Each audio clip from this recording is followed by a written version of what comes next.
The second day of the joint House and Senate Insurance Committee to order. Good morning again. Thank you for your attendance. One housekeeping matter. After yesterday's testimony, there was some concern that maybe the contract for the state health insurance plan had some of the loopholes that was discussed yesterday and brought to our attention by Ms. Linda. We had a meeting with Ms. Cindy Bradshaw, and that definitely is not the case in Mississippi. Those loopholes were closed about a decade ago. So with that being said, let's go ahead and start. Our first speaker is Mr. Zach Poss. Zach, you have the podium and you are recognized. Thank you, Mr. Chair, members of the committee. Good morning, and thank you for having me here this morning. My name is Zach Poss, and I'm a director of state policy at PhRMA. PhRMA is the trade association that represents the brand biopharmaceutical manufacturers. And we are the innovators in the medicine world. I'm going to spend some time today introducing our industry and debunking some myths around healthcare costs and the players in the healthcare space. So these are member companies. We are brand manufacturers of pharmaceuticals. Our member companies cover the gamut of diseases, inventing new treatments and cures. We have over 30 member companies, and all member companies are required to meet a strict research and development threshold to be a member. That's a $200 million average spent on R&D over 3 years, and at least 10% of your sales averaged over 3 years.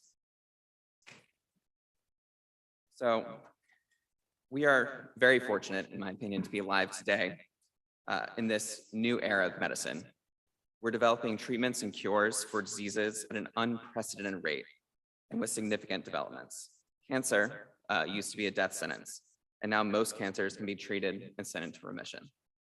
Significant advances have been made in breast cancer in particular, with mortality rates dropping significantly over the past 20 years. We're also developing drugs that are more personalized to an individual and treat very challenging diseases like hemophilia.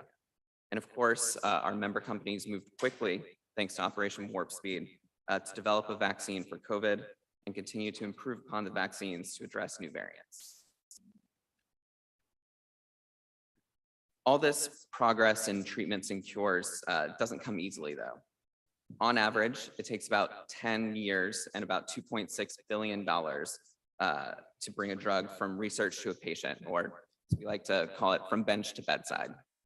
And even once a drug is approved, our companies spend enormous amounts of time and money on post-approval research to see if there are better formulations for a drug, or if there are other indications where one drug that was initially approved to treat one disease might be helpful in treating another disease.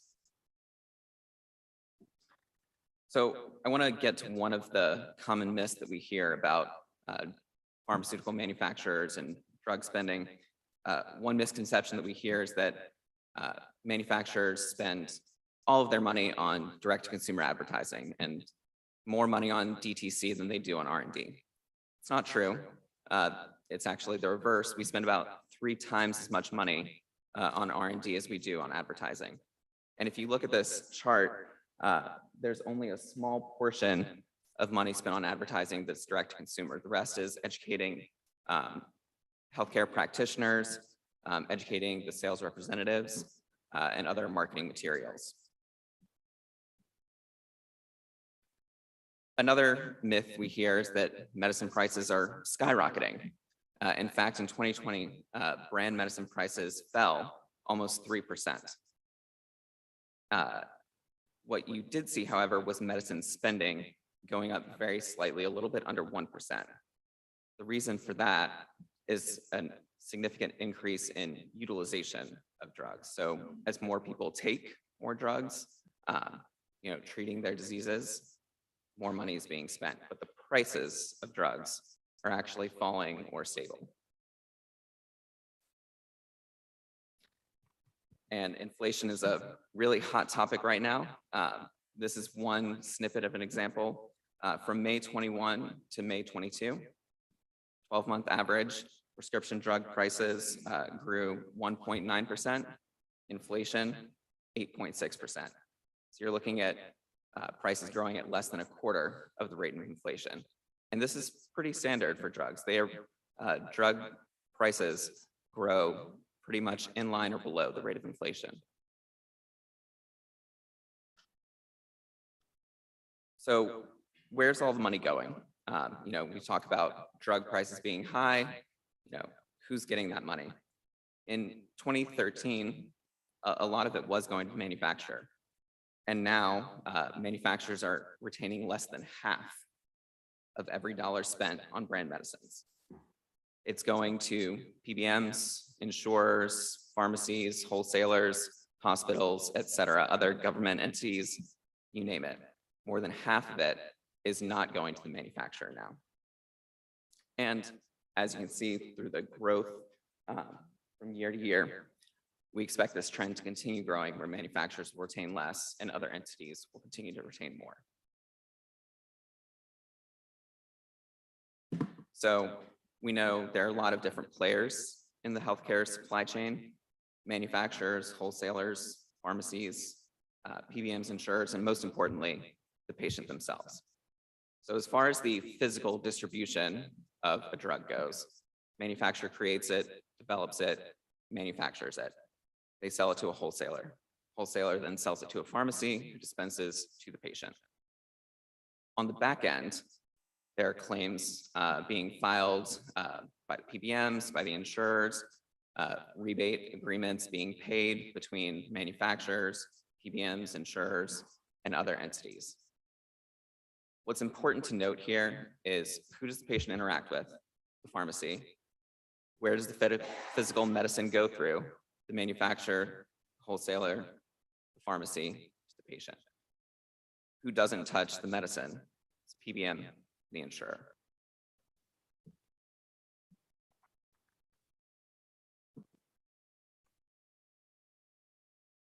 So one of the things that our speaker yesterday, Linda, covered really well, I think, is this lack of transparency in PBM practices.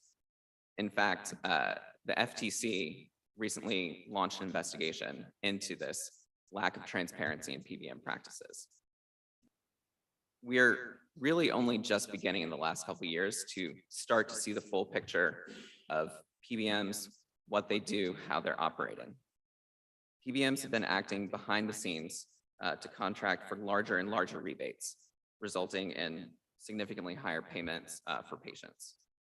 They use their significant market share to negotiate deals that often don't provide patients direct benefit. They can also leverage their market share against pharmacies and employers into terms that favor the PBM and are less favorable to patients. And we heard a lot about that yesterday.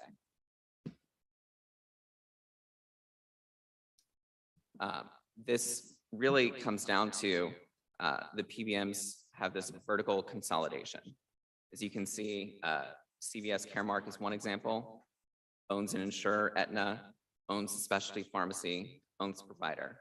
On the far right side, United Health Group owns their own PBM, Optum, owns their own specialty pharmacy, owns their own providers. This vertical integration has really resulted in false savings when the PBM is saving money for the insurer and your PBM is Optum and your insurer is United. Those savings are all going to the same parent company.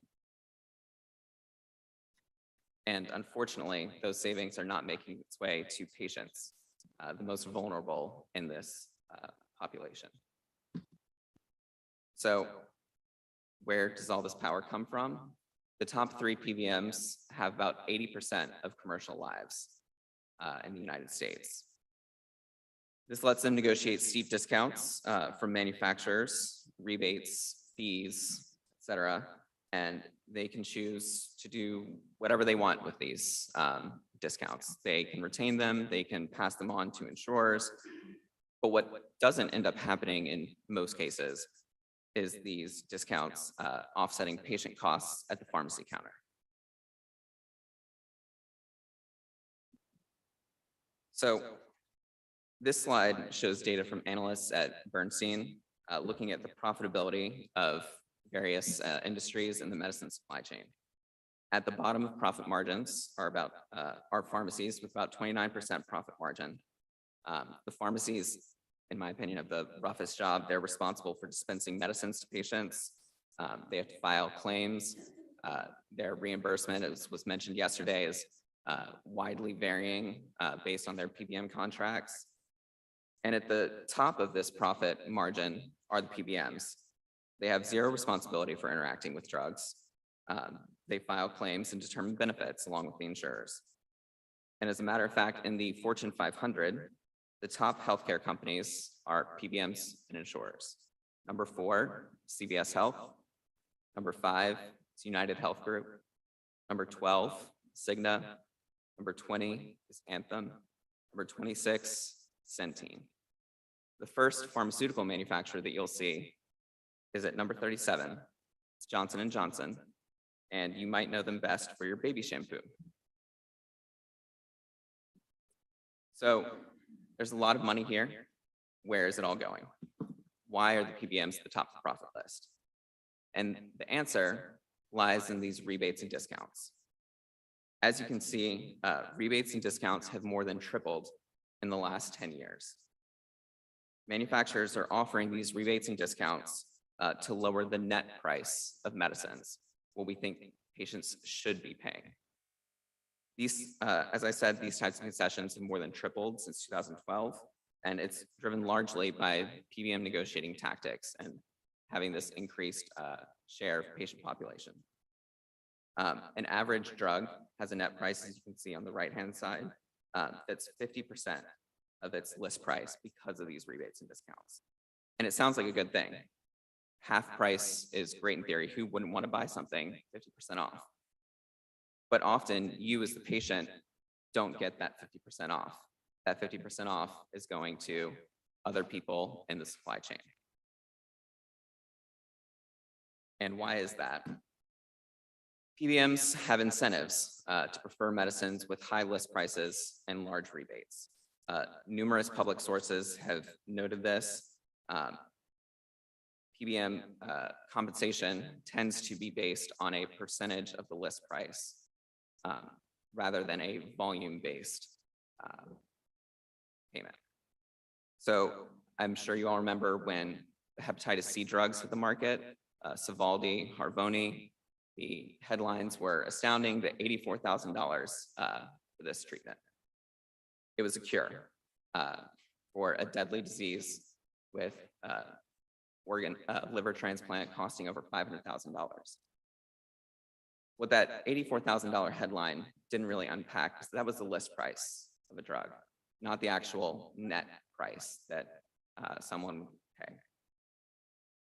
In the case of hepatitis C, Sovaldi and Harvoni were produced by Gilead.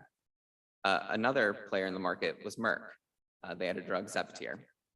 No one really remembers Merck getting involved in the hepatitis C space.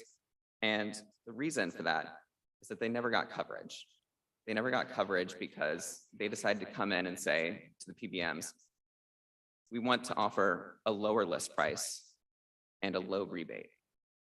But PBMs, due to their incentives, wouldn't pick it up when they had Sovaldi and Harvoni at a higher list price with a higher rebate.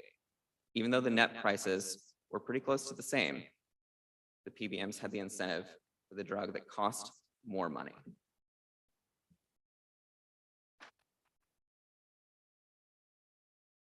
I want to talk a little bit about formulary exclusions, which is what happened to Merck. They didn't get on formulary. So the top 3 PBMs, as I've said, cover 80% of the marketplace. And that kind of market share really puts manufacturers in a position of agree to our terms or you don't get on the formulary. You can see that back in 2014, between CVS Caremark and Optum Rx, there were less than 100 drugs excluded from the formulary. In 2020, these numbers have skyrocketed. PBMs are saying, you don't want to give us these very high rebates, okay? You won't be on the formulary. And that hurts patients. At the end of the day, if a patient cannot access their medicine, they experience significant medical side effects. It sends them to the hospital, to the ER, and drives up spending for the healthcare system overall. If a drug, however, does end up on the formulary, it's after lengthy negotiations and significant rebates and discounts being given to the Pbms.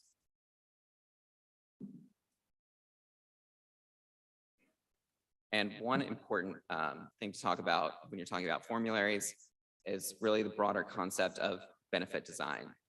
So insurers and Pbms throughout the last 10 years have really been shifting more costs onto patients through increased use of deductibles, high deductible health plans, and increased use of coinsurance as opposed to copays. We've seen significant increases in both of these. And what that results in is more than just about half of patient out-of-pocket spending on brand medicines is based on this full list price. Patients are making payments in the deductible and making patients based on a coinsurance, where if you're paying the deductible as a patient, let's say you have $1,000 deductible, you have to pay $1,000 of your own money before your insurer starts to cover your drugs for you. And let's say that you're on a cancer drug, and that cancer drug has a 25% coinsurance. I'll walk through an example in a second, but that 25% coinsurance is not based on this discounted post-rebate price. It's based on this full magical list price. So here's an example. We have a medicine that costs $400 as a list price. The manufacturer offers a 65% rebate. That's $260. So we have a net price of $140. This patient has paid their deductible, but they have a 25% coinsurance.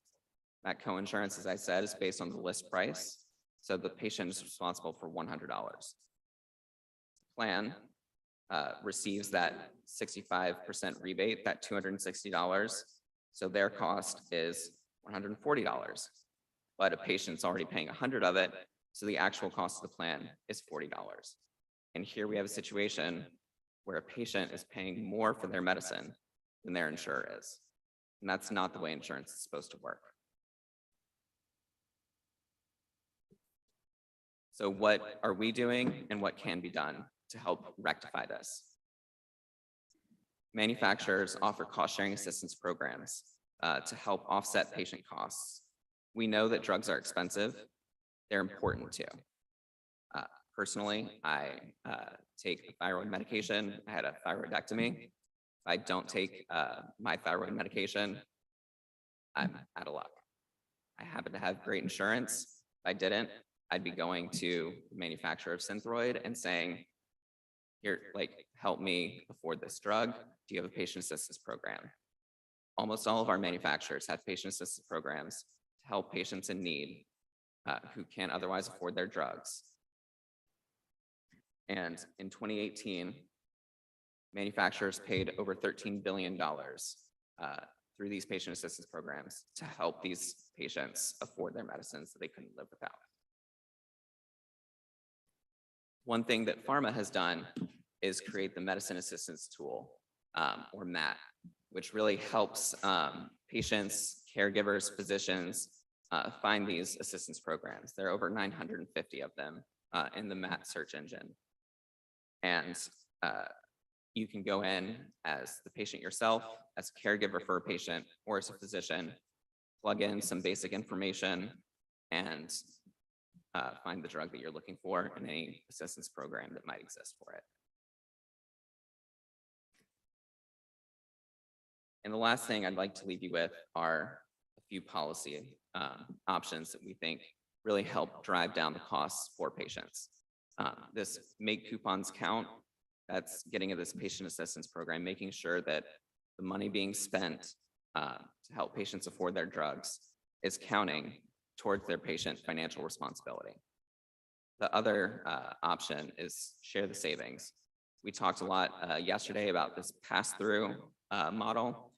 Share the savings is saying that these rebates and discounts that are being offered to PBMs and insurers, they're being generated by sick patients. And sick patients need the benefit of those rebates and discounts. So they should receive them at the pharmacy counter.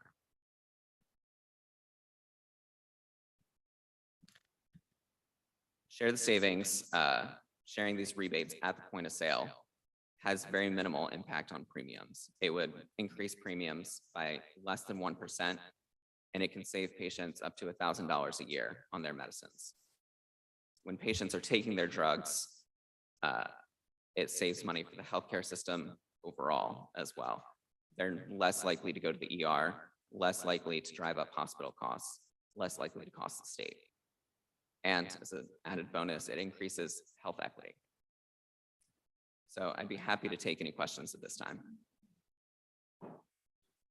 Zach, thank you for your presentation. Before we take questions, can you make sure that the members of the committee get a hard copy of your presentation, please? Yeah. Oh, okay, thank you.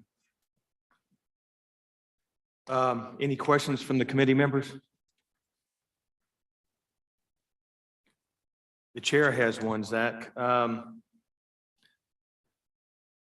You represent the manufacturers, and it looks like you put a lot of the blame on PBMs, but you as the manufacturer, don't you have the ultimate authority to set the sales price? So we do not set the price that a patient actually pays. Well, I mean, I understand that, but the sales price to the PBMs and. So when we sell to the wholesaler, that's one negotiation. We don't sell drugs to the PBM. What we do with the PBM is we contract with them. And what they say is, we represent this block of X number of patients throughout the country, throughout the state, et cetera. We want this percentage discount, and we want this much money to come back to us. And manufacturers, at the risk of not being able to get their drugs to patients at all through the formulary, are put in a situation where they have to agree. And so what that does is PBMs have an incentive, because they're being paid on a percentage of this list price. They have an incentive to say to the manufacturer, you know, I know that you want your net price to be $1,000, but we don't want a 50% or a 20% rebate. We want a 50% rebate. So your list price needs to be $2,000.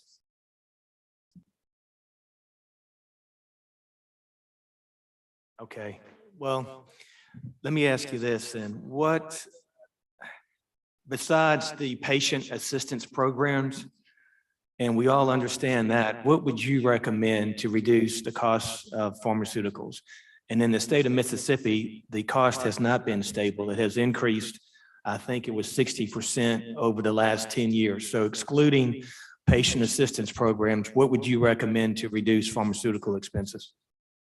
We think that these rebates and discounts that are being paid really need to make their way to patients at the pharmacy counter.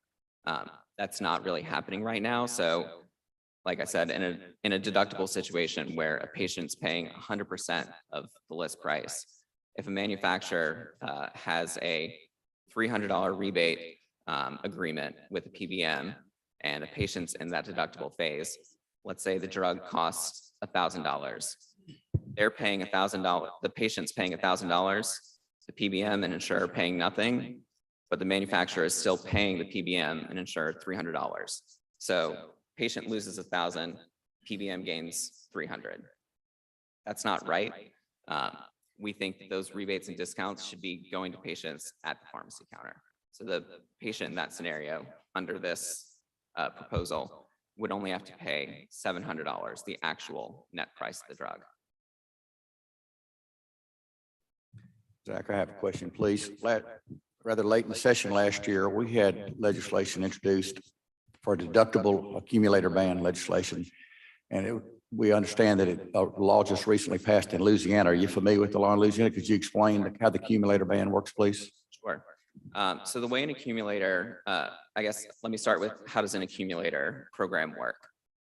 What it says is any money that is paid not directly by the patient.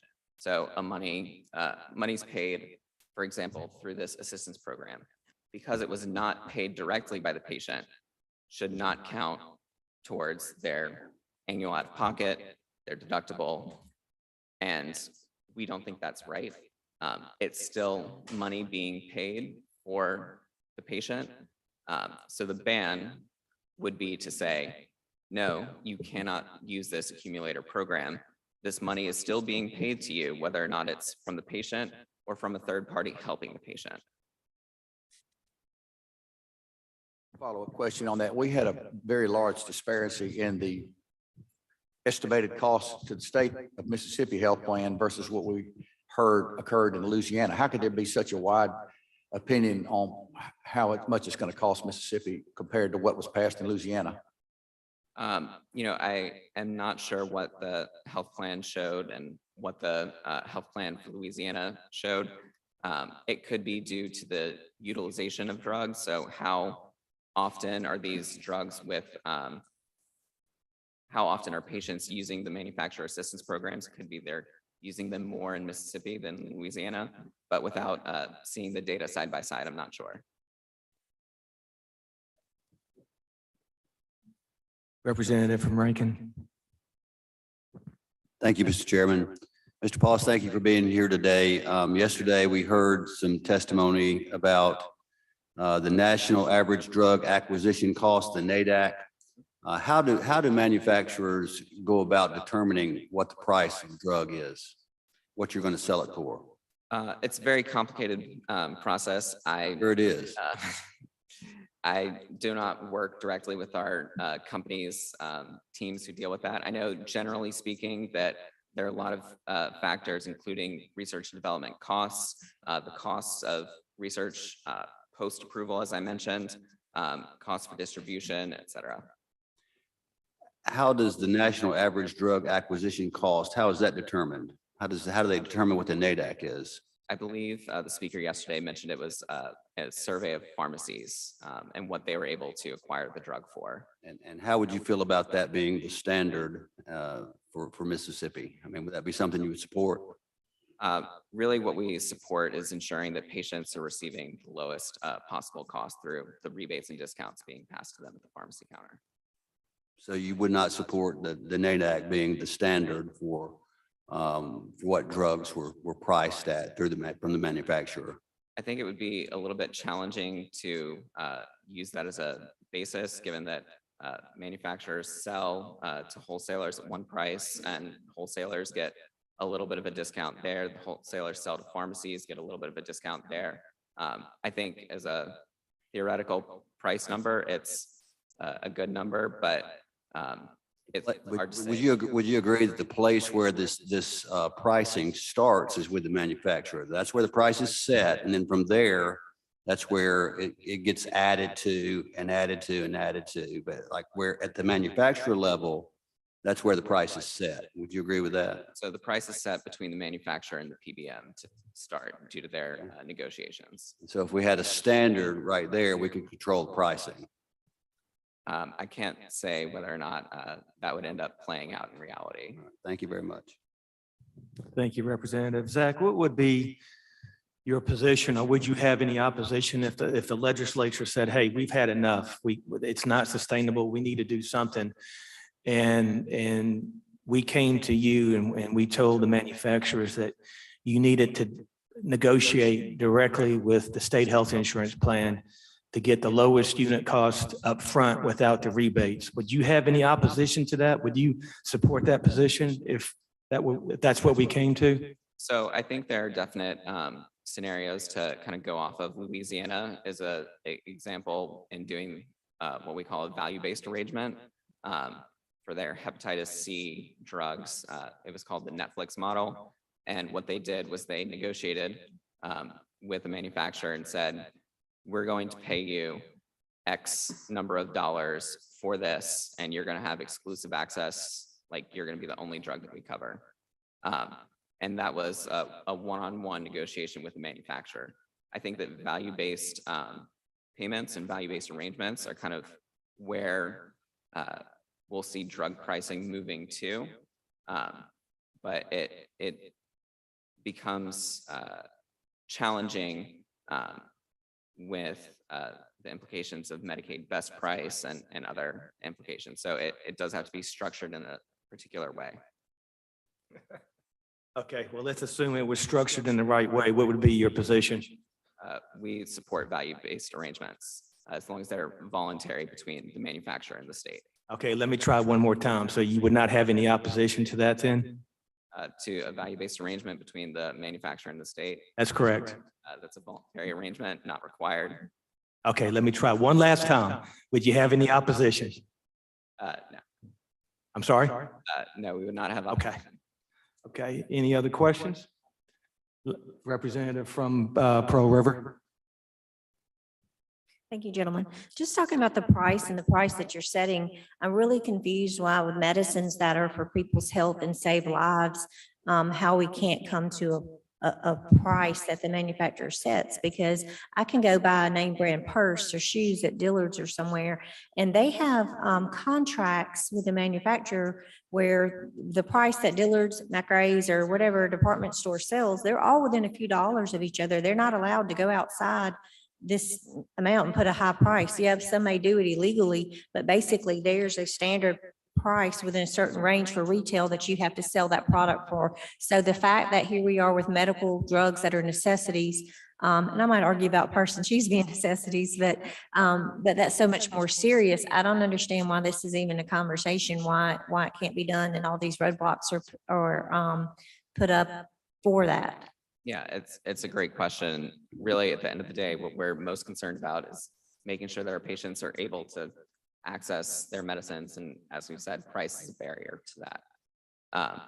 So what we think will best help patients. But y'all control that is what I'm saying. Just like the manufacturers that sell these purses and shoes, they control that, and so do y'all. So I really think that if y'all really wanted to control that, y'all could, because you're in the you're in the seat, catbird seat. We're trying to reduce costs for patients by offering these significant rebates and discounts, but they're not making their way to patients, and that's where we think the roadblock Exactly. is. So that's what I'm saying, that, Right. that it needs to be done on the selling price up front and not worried about the discounts and all that with the PBMs. And so it's a really great idea. We would absolutely support this delinking of PBMs being paid based on the list price and being paid on a volume, like per sale basis. Unfortunately, right now, the way PBM contracts are structured is that they're often paid on this percentage list price. So they have an incentive for the list price to be high and the rebate to be high. Whereas the net price, right, that needs to change. One last question from the chair. Another option that I thought of is if we recommended to the state health insurance plan that they promulgated and passed a fee schedule. Would you have any opposition to that? Can you talk a little bit more about what kind of fee schedule is? Just set prices up front for each prescription drug. I don't know how that would work in practice, because the prices for a patient are determined based on the contracts between the PBMs and the insurers and the PBMs and the manufacturers. Well, what if we set a maximum price? That sounds a little bit like a price control of sorts. Any other questions? Madam Senator from Lafayette. The question that Representative Wilkes just asked you, are y'all allowed, companies, are y'all allowed, or antitrust laws, does it prohibit y'all from saying that you would do exactly, that y'all would work together as manufacturers? Yes, that is anti-competitive and not allowed. Lady from Jones.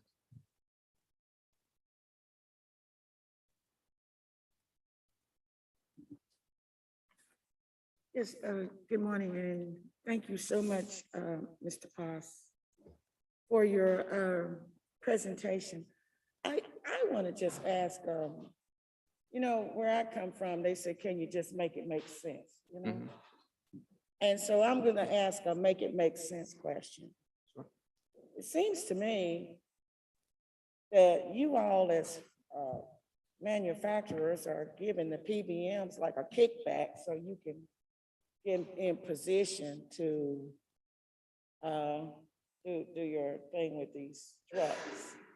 So it would seem to me that if the state of Mississippi was trying to, if we wanted to save money, and we know that since we've gotten involved in all this managed care with, and PBMs and all of this stuff, that all we've done is spent more and more money. Would it be your position that, or would you be in favor of the state creating an entity and eliminating all of the middleman, PBM, and then we just negotiate with the companies for our insurers through the state insurance plan and our Medicaid program? The state certainly could do that. Would that save the state money? I'm not sure. One Would of it the, cost the state more money? I can't say off the top of my head. One of the reasons that PBMs are used is because they negotiate nationally. So if you go to contract with, let's say CVS Caremark is the state, the benefit that you're getting is this national contract that CVS Caremark has with all of the manufacturers. So to set up your own entity, you would then have to contract with all of the manufacturers for your smaller set of patients. But the lady from Pearl River just said that if the shoes cost $2 or $3, you know, if it's all about the same, then what would cost us more for the state to create an entity to negotiate for our insurers, which is our state insurance program, our Medicaid program, and your costs are supposed to be about the same? Why is that why wouldn't that save us money? We need to save money. I absolutely agree. As I said, I don't know what the cost to start up or the cost to staff that But would be. beside that, we're gonna eat that, but down the road, would it not make more sense for, the reason I'm asking you this question is because this PBM, I don't know if the members have thought about that, but this whole notion of a PBM and you having to negotiate with them so you can have position on these formularies, that sounds crooked to me. You know, just from around the barrel, you know, we would say that that was crooked. So in order for it to make sense to just a woman that, you know, I sell hamburgers for a living, just to make it make sense to me, it seems like we would get rid of that. And that the great state of Mississippi, better than 3 million people, we're folks too. We're somebody in this country too. That we would be able to negotiate and save money. I can't see how you would have a problem with that. You're gonna be getting paid your money for your drug. So I think it's important to make sure that everyone is covered and everyone's able to access the medicine. One of the challenges with what you mentioned was the Medicaid lives. So there's federal laws prohibiting leveraging Medicaid lives with commercial lives. So those would have to be bifurcated. But there's nothing stopping Mississippi absolutely from creating an entity to do that negotiation. You mean drug? You said lives. I'm sorry. You mean Right, drugs? so Oh, lines. I'm sorry. I thought you said lines. Okay. Well, thank you. I appreciate you, Mr. Foss. Gentleman from Rankin.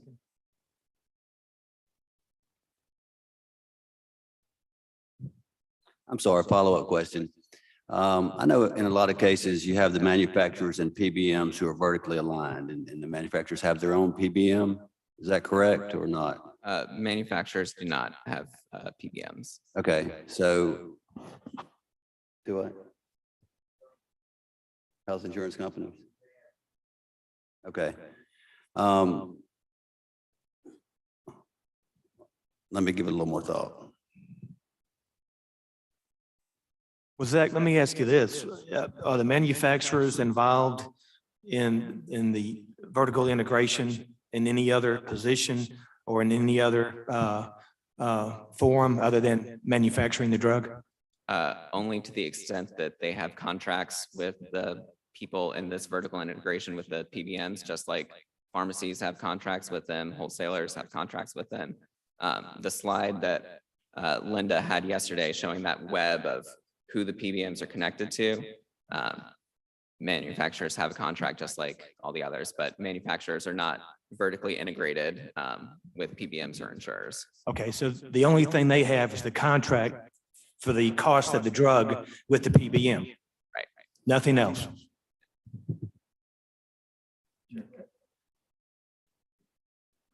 Which lady from Lafayette?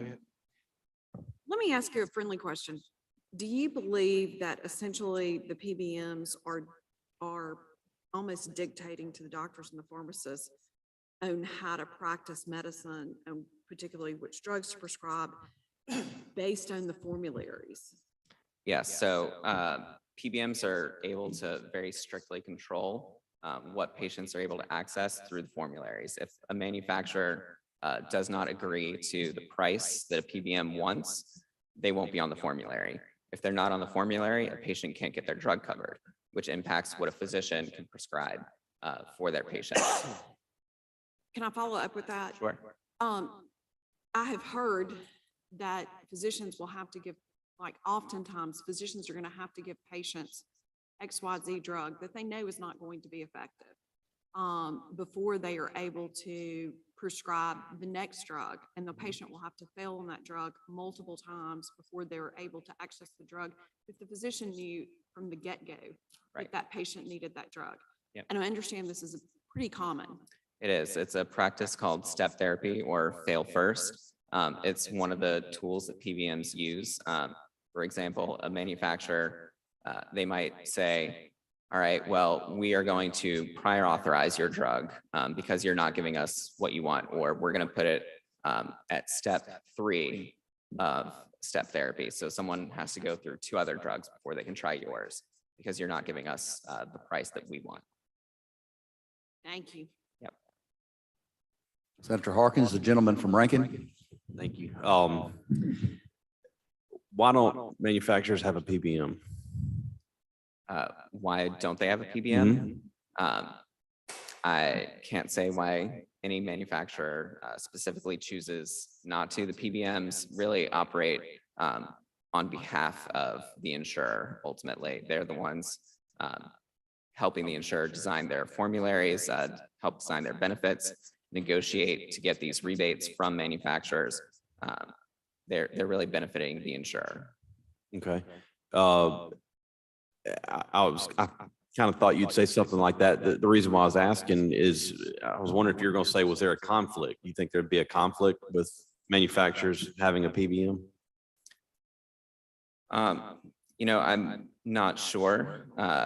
Manufacturers would then again be negotiating, if they own a PBM, would be negotiating with themselves, which is kind of what you're seeing. Well, they're negotiating with themselves and other people, which pharmacies have PBMs. So yes, some of the PBMs own pharmacies like CVS, Caremark, like United owns their specialty pharmacy.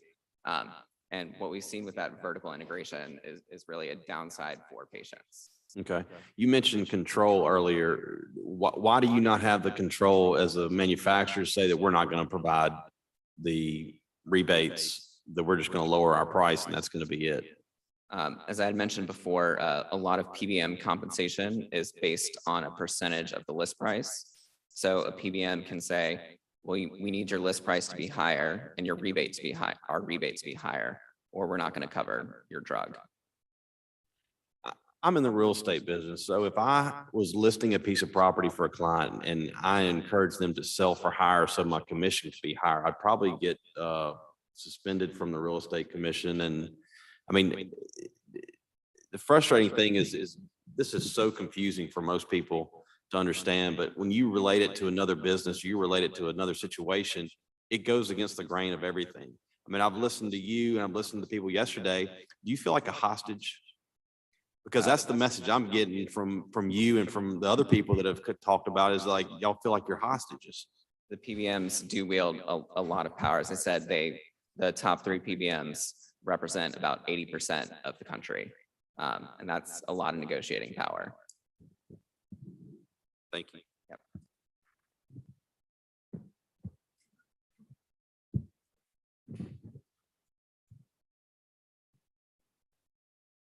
Lady from Madison. Thank you, Mr. Chairman. Mr. Poss, I'm concerned about drug prices that we pay in the United States and what other countries pay. Are you all, is there different research and development for the same drugs that, for an example, insulin? I've been seeing that in 4 or 5 other countries, they maybe $9, $8, $17, but in the United States is $94. And so what causes the drugs in the United States to be higher than the drugs in other countries? It's a great question. As Linda yesterday briefly mentioned, a lot of these other countries have government-run healthcare programs. So the government is setting a single price, a price control, and manufacturers are not allowed to sell above that price in those places. What that does, unfortunately, is also limit access. And we see this a lot in the cancer space, particularly where some of the newest medicines that really may cure or send cancer into remission are unavailable in these countries and unavailable for years in these countries because they have this price control and this limit of what the price can be, and manufacturers can't sell into the country for that. Insulin is a particularly interesting scenario. And in the US, in a lot of cases, insulin is actually rebated so low, but these rebates aren't actually making their way to patients, which is why you're seeing these high insulin numbers, but there are significant rebates on that insulin, dropping the price much lower. It's just not making its way to a patient at the pharmacy. Okay, so if it's as a result of the countries negotiating with the manufacturer, and in some of those instances that I have seen, those countries may have a smaller population than the state of Mississippi. So if the state of Mississippi were to negotiate directly with the manufacturer, just like those other countries are doing, you're saying that we could get lower prices? Not exactly. What I'm saying is that those countries have price controls and laws in place with these mandates, and that results in less access to drugs in those countries. But Mississippi could put price controls in place for its insurers, just like those other countries.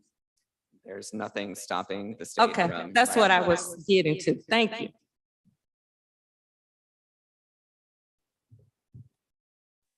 Lady from Pearl River, do you still have a question? Okay. Anybody else?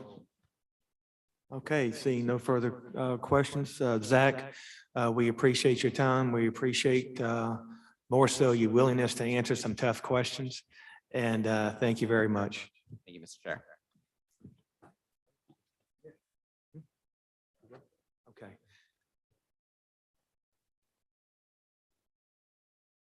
Okay, committee stands in recess for 5 minutes.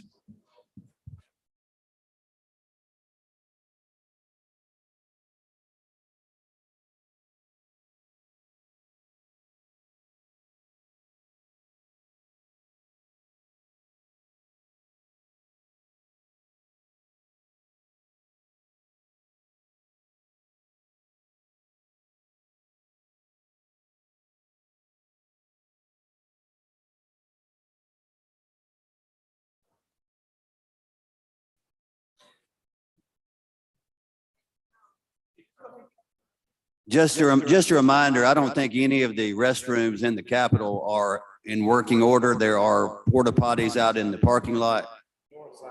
On north side, so we might take an additional 5 minutes to give everyone time. Thank you.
Walter, you ready?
Okay, can everybody please take their seats?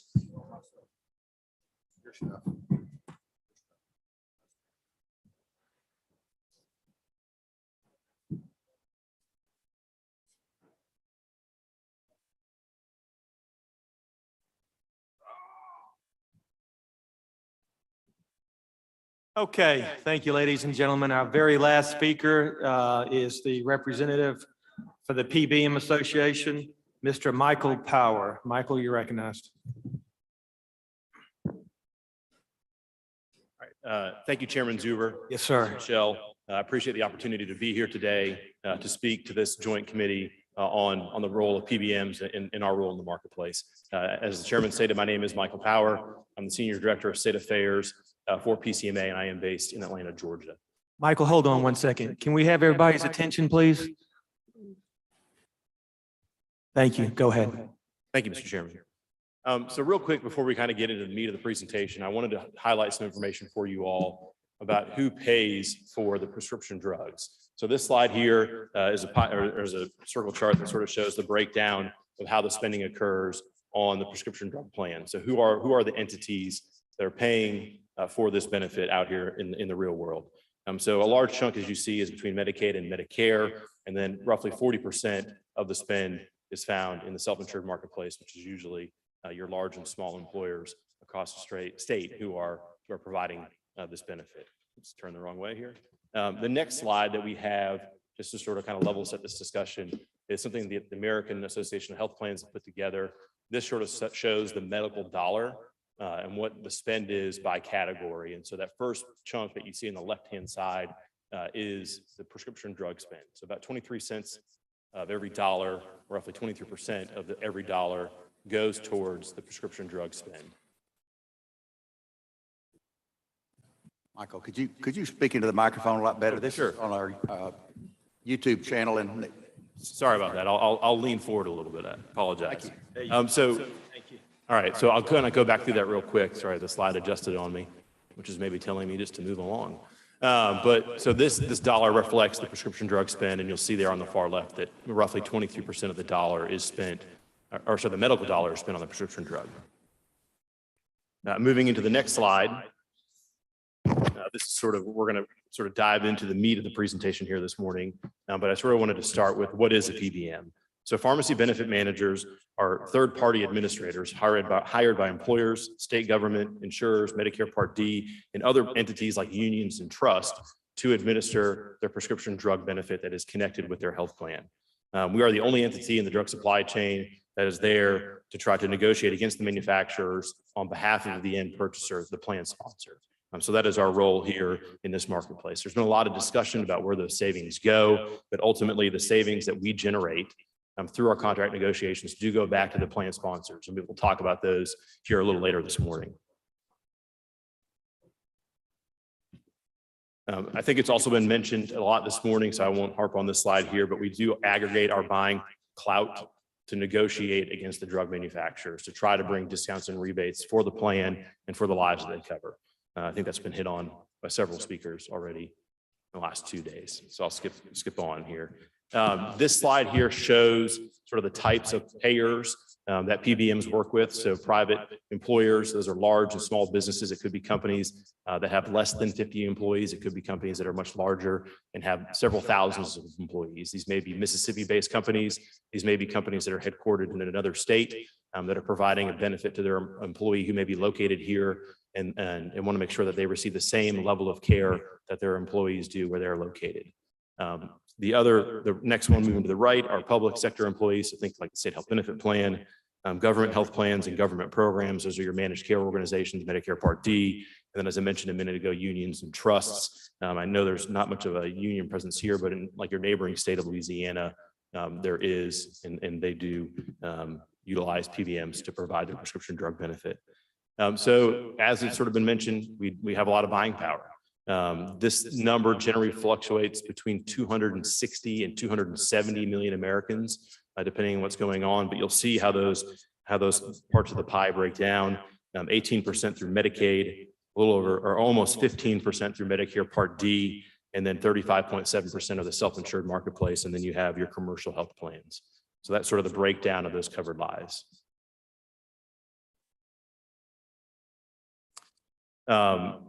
There's been a lot of discussion in the last day and a half about competition in the PBM space. It'd be misleading you if I didn't say that, yes, there are 3 companies that do control 80% of the market, close to it. But there are 66 other PBMs that operate in the marketplace, and they do provide a variety of services, and they do help. Sorry, I guess that slide was on a timer. They do help provide competition with these larger PBMs because they can provide only a certain set of services and a certain set of benefits in the prescription drug space. And so they force those larger companies to compete on price. It is also important to note that this market isn't overly saturated. New PBMs are coming to market. Mark Cuban has announced that he will be launching a PBM. He's even building a manufacturing facility in Arizona. Amazon is getting into the business. And so there are new market entrants on a pretty regular basis into the prescription drug space. This next slide, which I think will be sort of tees off the rest of the presentation, is sort of the services that PBMs provide.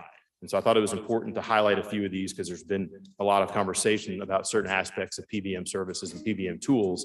And I just want to make sure that you get the complete picture here. So PBMs were first established to handle claims processing. So that is where we started. Prescription drug volume grew in the United States. I think in 2019, 4.7 billion prescription drugs were filled. And so the volume became so high that it became a challenge for either state governments to manage or self-insured employers to manage. And so third-party entities were developed to help manage that claim processing tool to make sure that the claims are accurate, payments are accurate, and things of that nature. As time went on, the industry did evolve. I think the word that's been used is vertical integration. But we did evolve, and we did grow into more facets of the prescription drug space. We started negotiating price structures and discounts with the manufacturers with the end goal to lower the cost for the plan sponsors and the lives that they cover. We do formulary management, and we'll get into more detail on that here in a few slides, as well as we're allowed to establish pharmacy networks. I think the state of Mississippi already has an any willing provider law on the books. So as long as pharmacies are willing to agree to rates, terms, and reimbursements, they can be part of that network and participate in the dispensing of those drugs. Some PBMs, not all, they do offer mail service pharmacy. That's generally used for maintenance drugs, and we'll talk a little more about that in a few more minutes. And then some do have specialty drugs, specialty pharmacies. Specialty pharmacy and specialty drugs is the fastest growing part of the market segment. I think they account for 3% of the drug volume, but close to 90% of the spend. So these are the new drugs, chronic condition drugs that are coming to the market that people are starting to use at a higher level, and that is where the market is shifting. We do have drug utilization and review tools, as well as disease management and adherence initiatives. And these last two are really to make sure that the plan is operating optimally, making sure that the lives that are covered by the plan, those lives are actually benefiting from the medicines that they're taking. And we can talk a little more about that here in a few slides.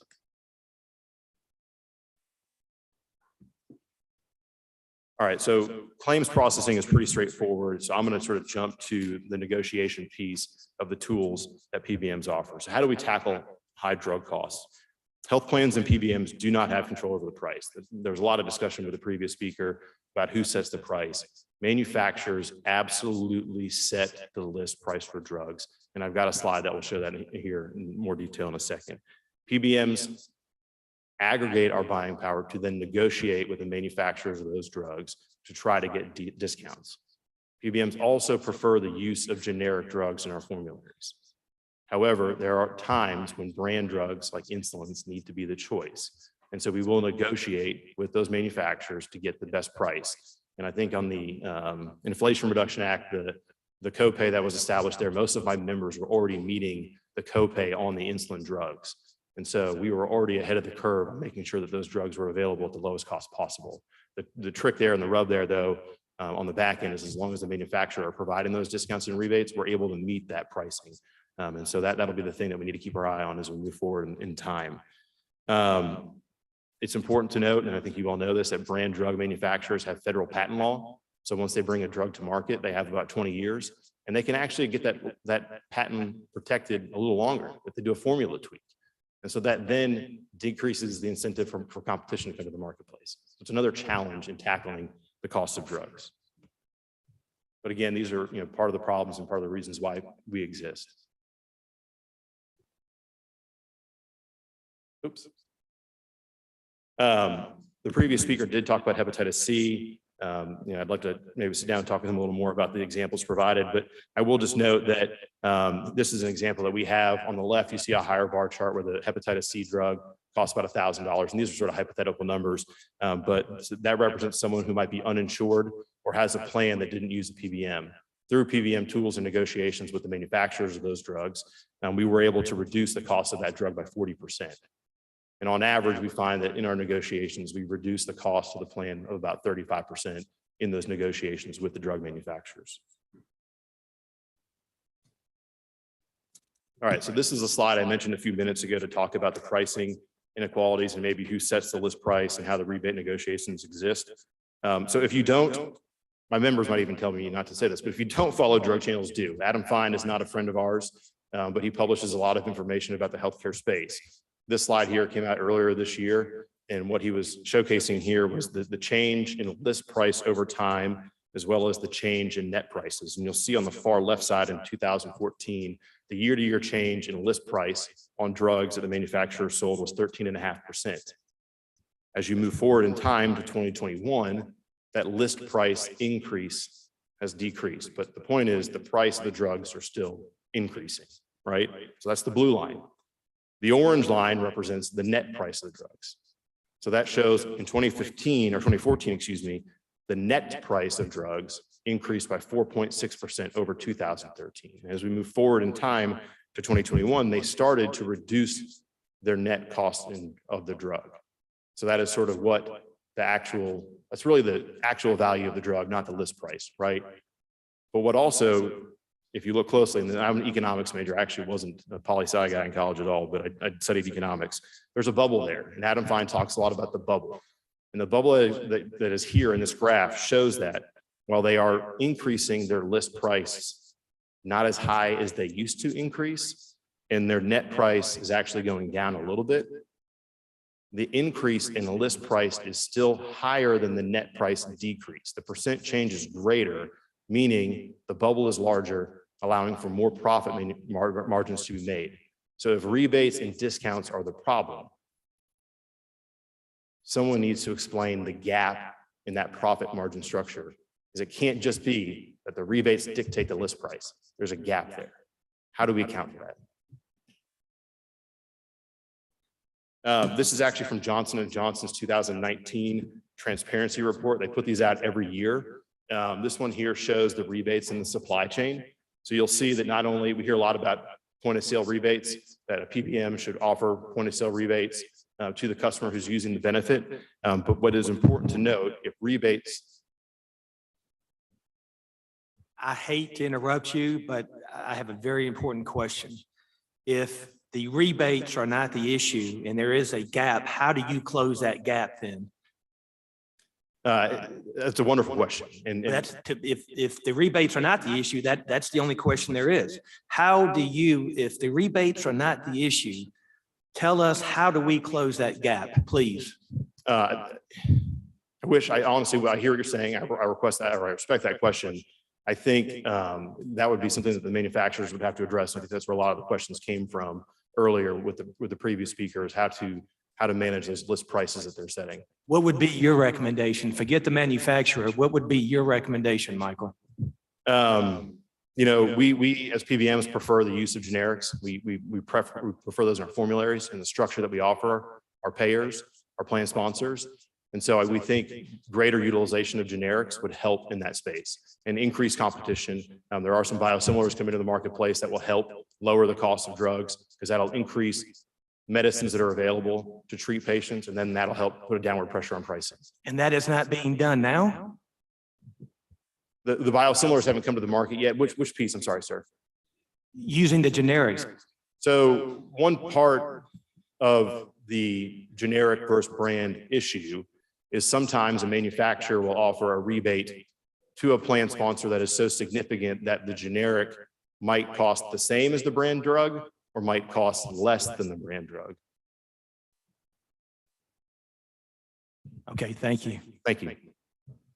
And thank you for those questions, sir. And so going back to the slide real quick, you'll see that rebates and discounts flow from the manufacturer through the entire system. This is not my slide. It's the Janssen U.S. Transparency Report, which is paid for by Johnson & Johnson. So this is their data, not mine.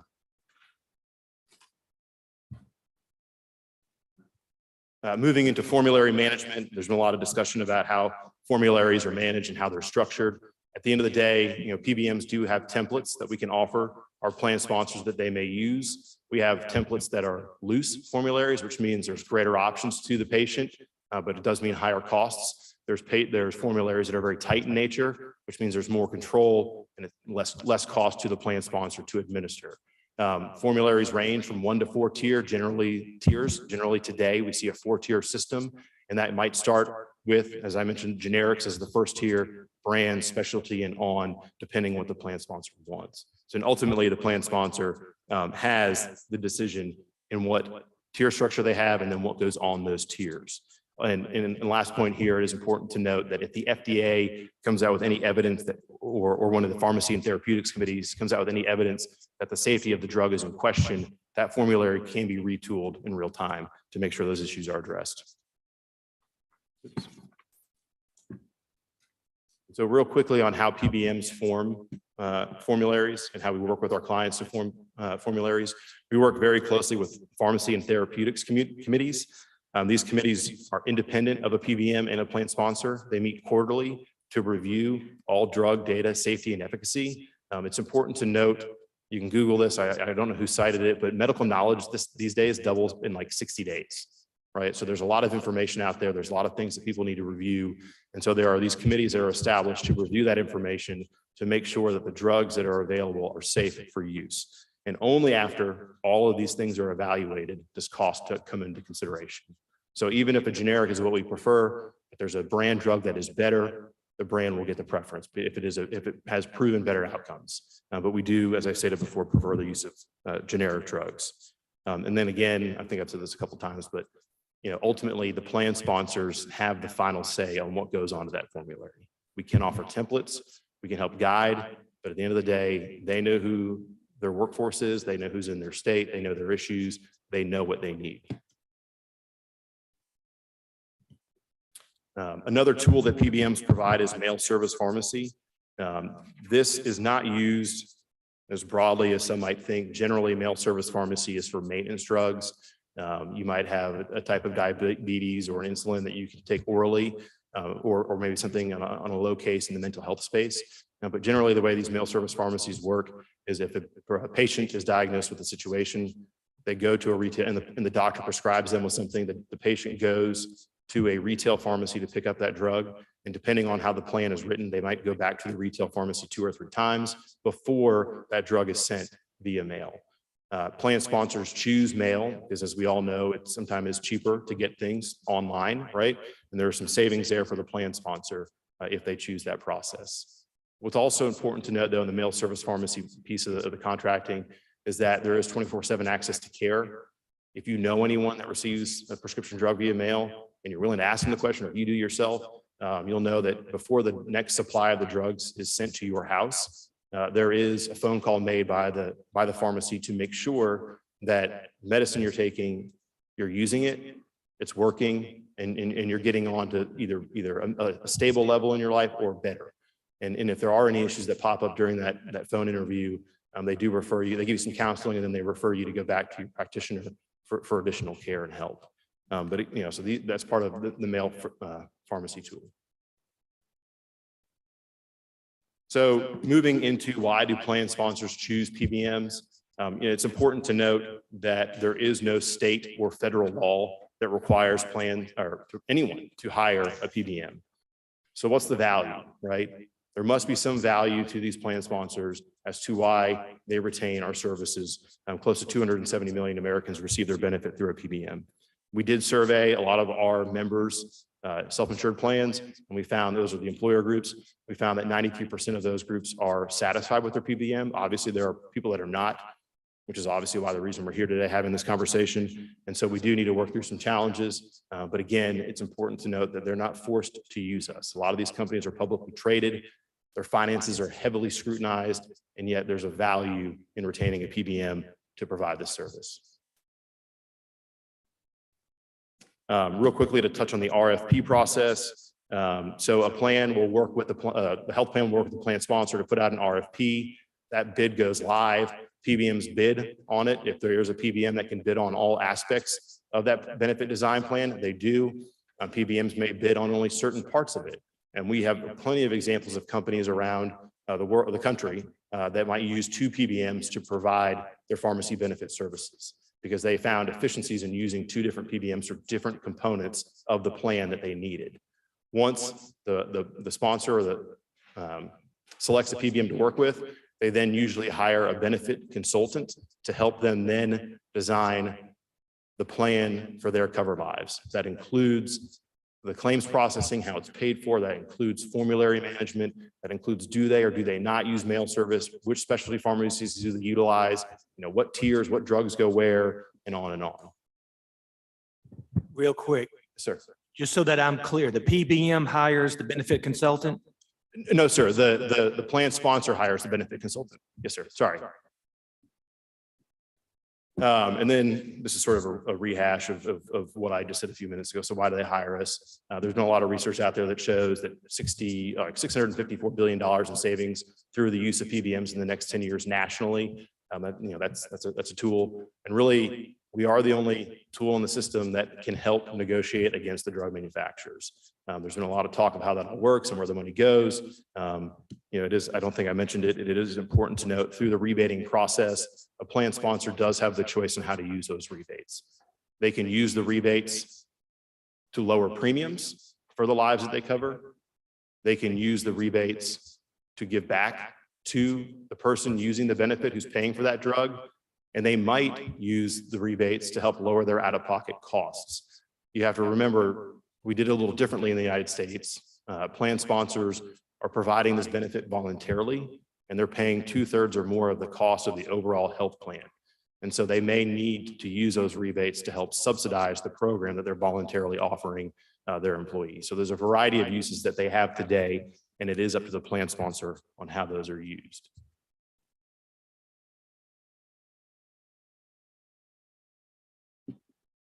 Real quick here, this just sort of highlights at the end of the day, the plan sponsor has the final say in their contract, every aspect of what they use, how they pay. If they want to do a fee for service model, they can. We sort of feel like that's going back in time.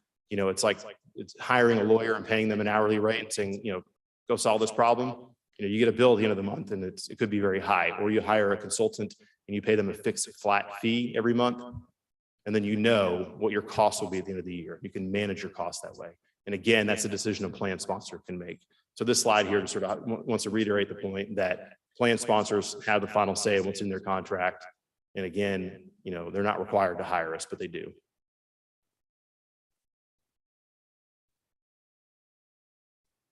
This is our version of the drug supply chain. I think we've seen some previous versions where, we're stuck right in the middle. I wanted to show this today and quickly before it changes on me, I didn't get the transition out.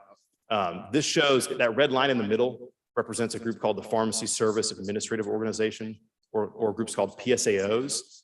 These groups were initially established to help independent pharmacies aggregate their buying power so that they could then negotiate with PBMs as well as wholesalers and drug manufacturers on the cost to put goods on their shelves. Today, the PSAOs represent about 80% of the independent pharmacies. Those who may not have contracted with the PSAO might have formed their own buying group with pharmacists locally, which is wonderful. And they've aggregated their buying power in that way. But PSAO contracts and services do a lot of things, much of which we don't know. Maryland and Louisiana are the only two states that have regulated PSAOs in any shape, form, or fashion. But PSAOs offer a lot of services to these independent pharmacists. It could include back office accounting or managing all the purchasing of the drugs, but they also then manage the contract terms with the PBM. So that PSAO is truly in the middle of a lot of things for these independent pharmacists. And what's important to note about these groups is that the three largest PSAOs are actually owned by the three largest wholesalers, which share a similarly situated position in the stock market in the US Fortune 500, top 15 and down, McKesson, AmerisourceBergen, and Cardinal. These three wholesalers have about 80% of the independent pharmacy market who uses a PSAO. They manage their contracts, and they are aware of what is in those contracts as it relates to performance incentives. There may be incentives for these pharmacies to perform a certain way and get better pricing. And if they don't meet those metrics, someone mentioned some clawbacks yesterday, that could be a part of the contract that the PSAO negotiates on their behalf. And then also, it was discussed yesterday, DIR recoupments. CMS passed a new rule earlier this year that effective January 1, 2024, DIR recoupments are going away. Through Medicare Part D, they're no longer allowing those. And so when the 2024 contract year starts, Medicare Part D will no longer allow DIR recoupments in their programs. And so that will be going away. I know that was a lot of conversation yesterday about that. But real quickly here, so, these groups negotiate a lot on behalf of the independent pharmacies, not just what they acquire the drugs for, performance-based contracting, they offer them some services, and then they negotiate with us on what we're going to reimburse them for. And so they really have a good picture of everything that's going on there for that independent pharmacy. And we don't know. The best we can do is survey the marketplace to see what they're being charged for drugs. So 2 slides here, and then I'll be happy to take any questions from the committee. So what would the world look like with PBMs? We've run some numbers. It looks like, in the prescription drug space, we may see increased costs of 40 to 50%, in the cost of prescription drugs. Less competition, less utilization of generics. I can't reiterate enough. We do prefer the use of generics in our formularies because at the end of the day, whoever our plan sponsor is, they have a fixed amount of resources to provide a benefit for a number of covered lives. And I think the state health plan, I think someone said yesterday, is 300,000. And you've only got so much money to do that. And so we need to use all the tools that we have at our disposal to make sure we are offering the most competitive plan with the best pricing and the best tools available. So with that, I'll move into just my concluding slide. Oh, no, sorry. I have one more after this one and I'll make it fast. So we did an analysis and it was done by PCMA. We hired a third-party research firm, Basant, to do this analysis. They did it across the country and analyze what the value of PBMs were state by state. For the state of Mississippi, and I apologize, the last number's got a million there. That's 417,000. But the first number is $4.6 million in the commercial marketplace. In the Medicare Part D program, it's a little over $4 million, and then 417,000 in the managed care. So roughly bringing the state of Mississippi's savings through using PBMs and benefiting their citizens close to $10 million. So this is truly my last slide.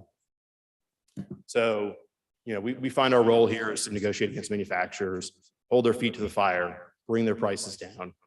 And we work as best we can on behalf of our plan sponsors to provide them a valuable benefit that provides coverage to the lives that they need to cover and protect.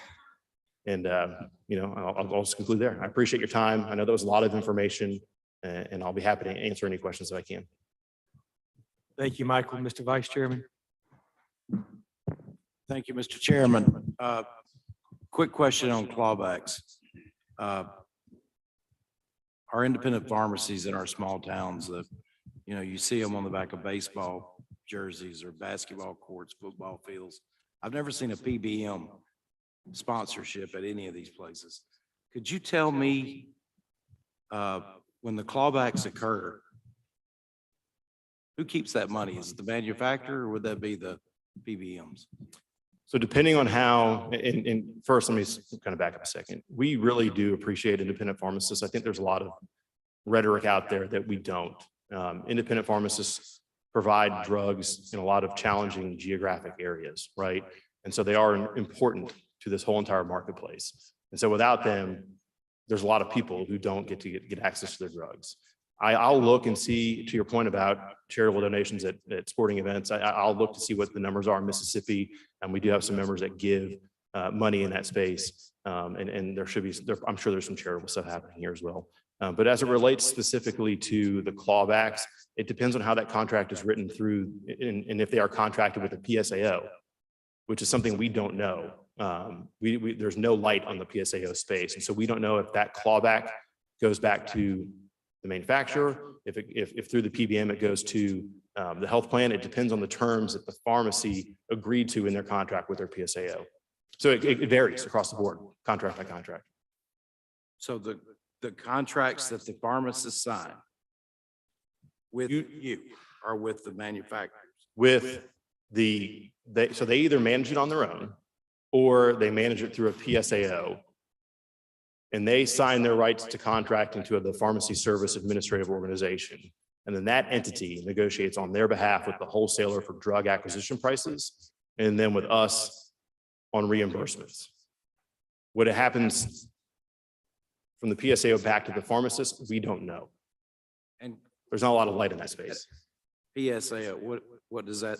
Pharmacy Service Administrative Organization. Is that statewide? Is that national? Is that? They're national groups. I mean, they could be, one pharmacy could choose to join one, a group of pharmacies could choose to join one. I think there's a number of players in that space, but like us, like some of my members, 3 control about 80% of the independent pharmacy market. And could you repeat about the DIR fees?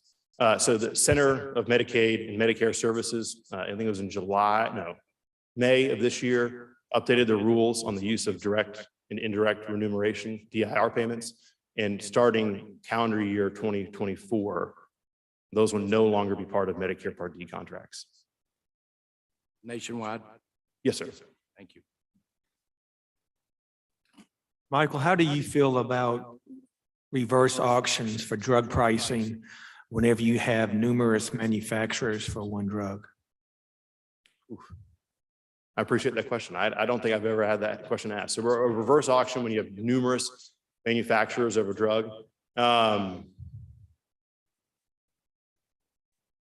believe they do that now either in Delaware or Maryland, if I'm not mistaken. And Mr. Chairman, I'll have to go back and ask. I'm not familiar with that. I apologize. That's okay. Okay, any other questions? Senator from DeSoto. Thank you, Mr. Chairman. I might be a little schizophrenic here, but so maybe you can help me understand this. We had testimony earlier that the manufacturers don't set the drug prices, yet there's at least 3 or maybe 4 spots in your slides here that emphasize the fact that they do set those prices.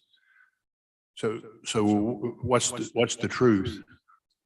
I mean, from our perspective, and I think like any other industry around, the manufacturer of the product sets the price. Who sets the price for Ford Motor Company?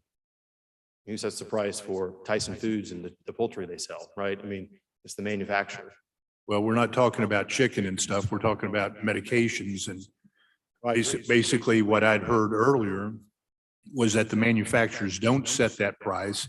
It's dictated by the PBMs when they come in and say, hey, we want a bigger rebate. So again, I think the question was asked if manufacturers would lower their prices voluntarily. If manufacturers would lower their price voluntarily, or they wouldn't game the system where they offer a rebate that brings a brand drug lower than a generic drug, do we need rebates? All right, I'm not sure I follow all that.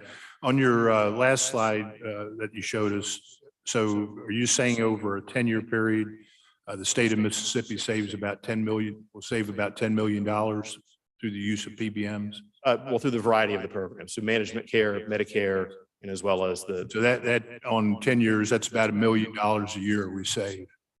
yes, through those variety of programs, yes, sir. What kind of profit do the PBMs make each year?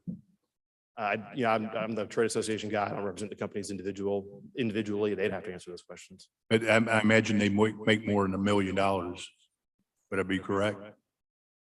Well, when you're processing over $407 billion a claim, or $407 billion claims a year, I mean, it's a volume business. Yeah, so volume business, so you think the share that the state would save would be a little bit larger than just $1 million, wouldn't you? I don't have those numbers before me specifically for the state, so I can't answer that. I would, maybe. Thank you. Mr. Vice Chairman. Thank you. Just one follow-up. Yes, sir. The president of our independent pharmacists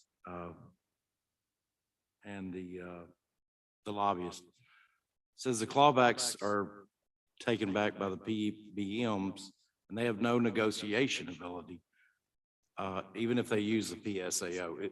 Is that a loophole we have here in Mississippi? Is that an issue with a contract somewhere? So I missed part of that. You said that he was saying that the That the clawbacks go clawbacks are back to being the taken PBM. back by the PBMs, and they have no negotiation ability, even if they use a PSAO. So all right, so in the scenario that he's outlining, let's just say there was a performance-based contract through the PSAO with the PBM and the independent pharmacies.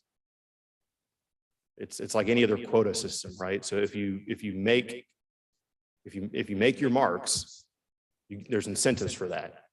And if you don't make your marks, there are negatives for that. And so there are performance tools in contracts that are agreed to so that they could get better pricing on the front end when they acquire the drugs. Making marks, how would that happen? Through a variety of, adherence. Are their patients showing up when it's time for a refill? Are they calling back to check? I mean, that's one of the things that mail service pharmacies provide, is that when it is time for that refill to happen, they call that patient and see how they're doing. And so there are adherence programs that exist to make sure, prescription drugs are heavily regulated. We've had opioid crises all over this country, and there need to be tools to make sure that drugs are being used, patients are getting better, and there's no fraud in the system. So we're using a tier system with people's health. I didn't hear A you. tier system with people's drugs to help their health. Using a tier C system. Tier with people. system with the pharmacist. If they agree to those terms in their contract. Yeah, not all pharmacists do. So it goes back to the clawbacks are being taken back by PBMs. And then if the plan dictates that those clawbacks go back to the plan sponsor, those who are paying for the plan, then they would go back to the plan sponsor, and they could use that money to lower their premiums. They could use that money to offset the cost of the plan that they're providing voluntarily. And there's a variety of ways that plan sponsor could use that money depending on how they write their contract. Is it true that Walgreens tried to go off on their own and not have a PBM, but they cried mercy and went back to a PBM because they couldn't afford it? You know what? I don't know the Walgreens situation specifically enough, but I can follow up with you on that. Thank you, sir. Senator from Lafayette. I have a question. Over and over again, among all this stuff, I see our local providers are subject to a tremendous amount of antitrust regulation. They can't get together to negotiate their prices and all of those things benefit the consumer. I see in this whole industry a lot of conflicts of interest that our local providers are absolutely shielded from being able to do. But I see, conflict and conflict again and again throughout this process.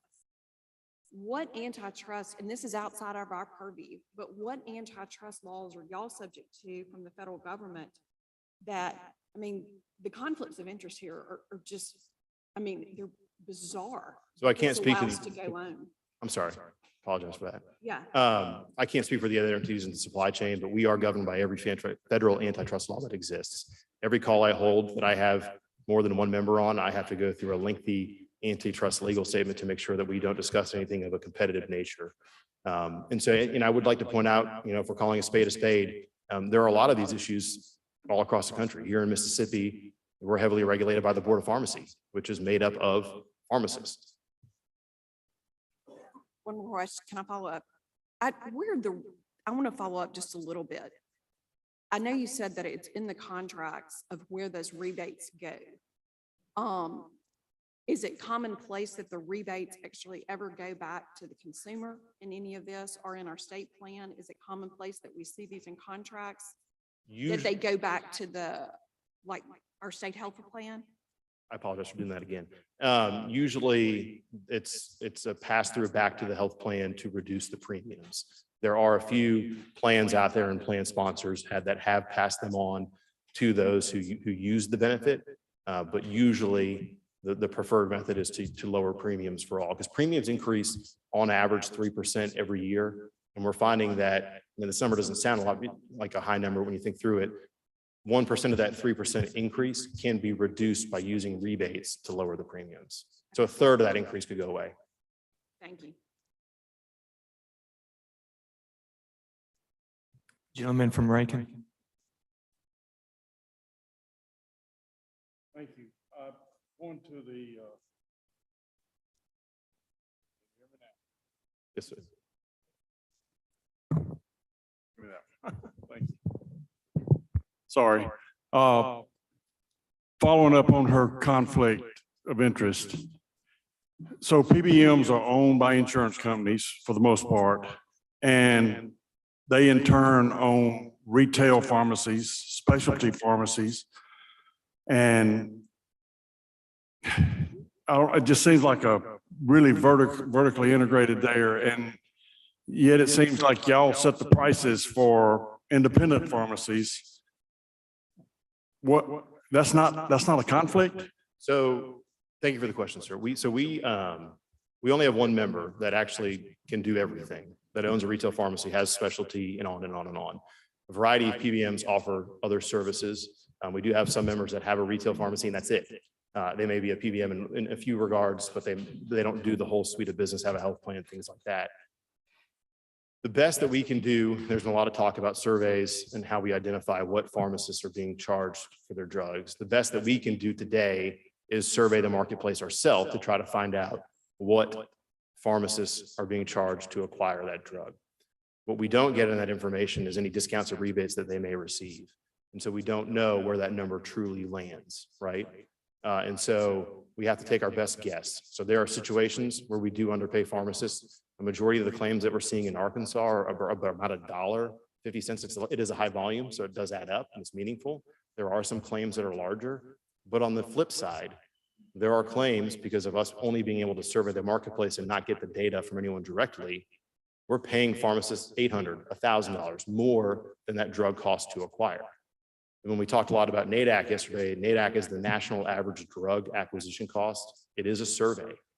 So if pharmacies around this country do not respond to that survey in their entirety, someone in Philadelphia, Mississippi could have a much more costs in logistics to get their drug to their pharmacy than someone here in Jackson. And so if that pharmacy doesn't report what their acquisition costs are, that NADAC report could be artificially low and they would still be being under reimbursed. And so there's a lot of challenges in this space without knowing the actual cost that pharmacies pay to acquire drugs. Senator, you have a follow-up?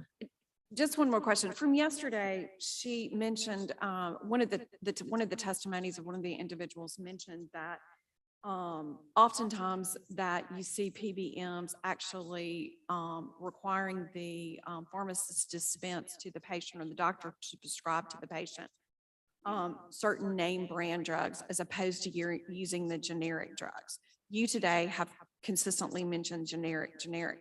We're here really because our prescription costs have gone up 65% in 2 years. So what insight can you give on the differences in testimony there? Yes, ma'am. Thank you for the question. So again, not to repeat myself here, but we do prefer the use of generics. There are certain therapies that do require the use of brands because there may be zero competition. There may not even be an alternative brand. Insulin, there's 3. I mean, we're talking about diabetes that has been around for 100 years. I mean, I remember the commercials when I was a kid, and, the gentleman for, what was that? I can't remember the TV show, but so anyways, we're talking today, we only have 3 brand insulins, right?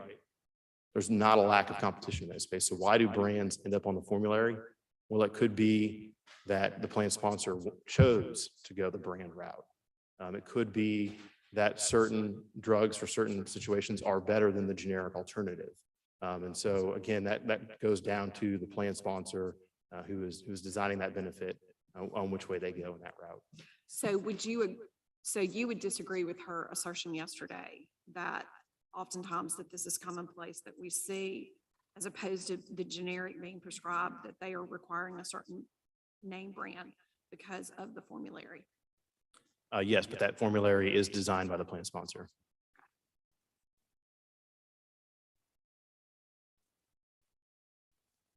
Lady from Jones.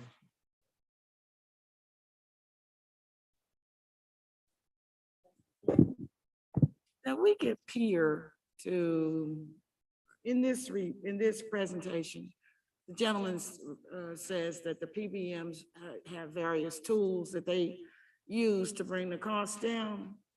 Can we get peer to, would you get peer to go through and see what these specific tools are and have peer to see what the amount of cost reduction has occurred?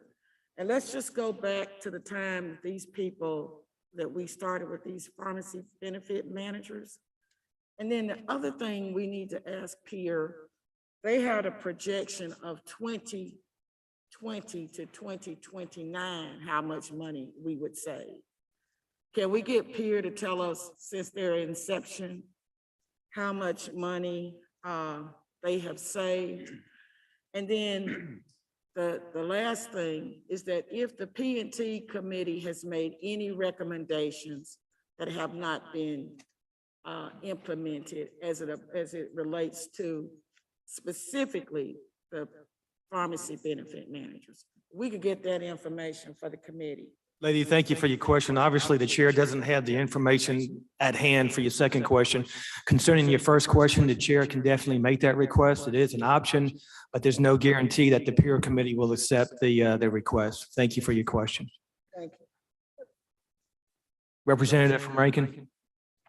Thank you, Mr. Chairman. Mr. Power, thank you for being here today. And I know this is probably not, as comfortable a hearing as you would like. It seems like everyone from the manufacturer to the pharmacies are pointing their fingers at the PBM as where the problem is and where the money is getting accumulated. I asked a question earlier of the other gentleman. Would he be in favor of the pricing to be determined by the NADAC, by the National Average Drug Acquisition Cost? And I'll pose that same question to you. Would you, and I'm asking you to speak on behalf of all the PBMs in the world, but in your opinion, would that be something that you could support if drug pricing were tied to an index like the NADAC? Thank you for the question. As I stated earlier, it is a bit challenging because NADAC is a survey. If pharmacists across the country, particularly in this great state of Mississippi, do not respond to that survey on what they're paying for the drugs, there will still be situations, and if we use that as the model, where we under reimburse them. I'll share this information. I'm sure you already know. I'm sure some of the other presenters have talked about it. West Virginia passed a law using NADAC. Tennessee, they actually passed a law using their actual acquisition costs, and they did define that to include any off-invoice discounts or rebates so that they would be getting their true cost of drugs. I think the department in West Virginia, they've started implementing the law. I don't know what the feedback has been. We'll probably need 3 years of data before we know if we're reimbursing pharmacists fairly. And so So if manufacturers solely set the price and PBMs don't have anything to do with it, and they were to adopt the NADAC as their price, then, what would that have to do with you, since you have nothing to do with setting the price anyway? Honestly, it would so the NADAC would manage our reimbursement to these pharmacists. It would set a flat fee or a flat rate, sort of like a minimum wage, to pay them for these drugs. Again, I just say it could pose some challenges where these pharmacists, depending on their geographic location, how many drugs they buy, their quantity limits for their store, things like that, could cause them to pay more for certain drugs than others. And again, they would then be underwater on claims. Again, and I'm not trying to prevent PBMs from making a reasonable profit. But I am concerned that the consumer out there is not getting the benefit of what PBMs were originally designed to do. And of course, that's why we're here today, to try to get to the bottom of this. Something about contracts kind of got my attention yesterday and today. With the PSAOs, they negotiate, enter into contracts with payers on behalf of independent pharmacies, including reimbursement rates, payment term, and audit terms. So Caremark, I'm trying to just understand this myself because I'm a little slow. Our PBM for the state is Caremark, is that correct? I believe so, yes, sir. Okay. And does Mississippi have a PSAO as well? No, sir. Usually the PSAOs contract with the independent pharmacists, and that role there was to aggregate their buying power. And so this slide that you showed us about the pharmacy services administrative organizations, they negotiate, enter into contracts with payers on behalf of all these folks, but also we have a contract also with Caremark as well.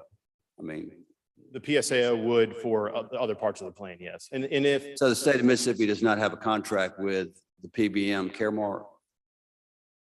Or how does that work? so I think your question was, do they manage the state health benefit plan? And I believe the answer is yes there. Okay, PSAO would contract with CVS on reimbursements to the independent pharmacy. So the piece that I think that we're missing here is that Well, the that's what- patient then who gets the state health benefit plan or managed care plan, Mm. if they went to that pharmacy to purchase a drug and they had a relationship with the PSAO, that's sort of where that loop would connect. okay. Perhaps there are some in the crowd today who can enlighten me when we're done what I'm trying to ask. I know some of you know, so, but thank you very much. Thank you, Representative. Just to kind of follow up on your line of questioning, Michael, based on your testimony, you're somewhat familiar with the Mississippi plan, correct? Very loosely, sir. So I may not be able to answer these questions, but. Well, with that being said,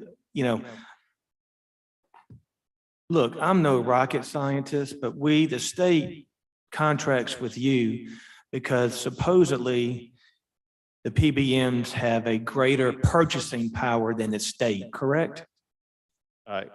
Correct, because we can aggregate the buying power from a variety of sources. Right, to make it simple. I mean, that's how you're allegedly supposed to decrease the cost of pharmaceuticals, right? Okay, so what am I missing? We have a contract, we've had a contract with a PBM for the last 10 years, but we've had a 60% increase in pharmaceuticals. So I'm gonna let you off the hook. I'm gonna give you an open-ended question. What needs to be done to address that increase? I appreciate the question, and I'll take it back to the plan and ask them specifically, because I don't know the full details of that plan, and I apologize for that. I just don't know the full details of that relationship. Okay, and who are you going to take that back to? It was mentioned earlier by one of the previous members that CVS Caremark manages the program, so I'll take it back to them. Okay. Senator from Rankin. Thank you. Do PBMs negotiate with pharmacies? We do, yes. Okay, you said earlier that you only negotiate with the manufacturers. I apologize. That slide that had the circle sort of shows the relationship in the middle, how we negotiate with the manufacturers and wholesalers, but as well as the independent pharmacies or all pharmacies.